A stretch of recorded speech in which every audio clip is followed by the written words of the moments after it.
Welcome back. In this video we're going to look at how you take your first steps to put a team into play. And the first thing you can do, keeping it simple, is to consider the role of your networkers.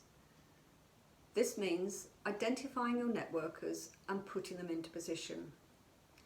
Even if you're not going to address the other intellects yet, you'll make huge progress just by putting the networkers into place. We call this the net effect.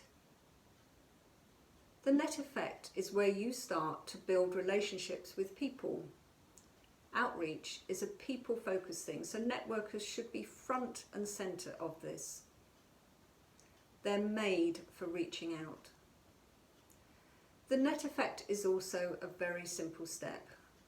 If you take this simple step with your outreach team, then, even if you don't do anything else, you will grow your church faster than before.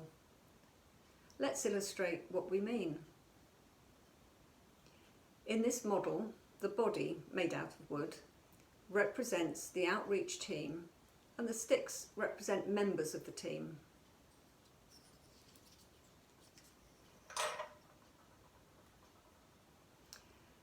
Let's say this is James.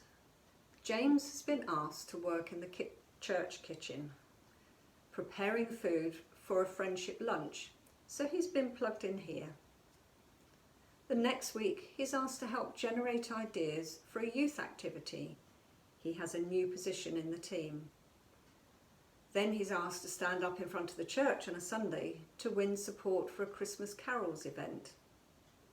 All of these tasks require different talents and intellects. But nobody knows what James's talents are.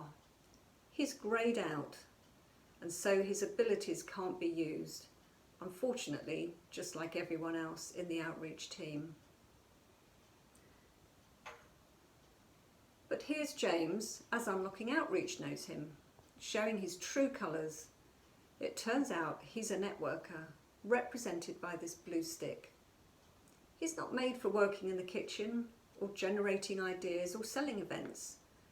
Those tasks are for other intellects. Instead, he's made for understanding people's needs, reading people's situations, understanding their problems, and building relationships for the long term. Every church has a strong need for people like James. They're the glue that keep the visitors coming back. James is eventually put in the right role in the team, a role where his networker talents will reap a big harvest.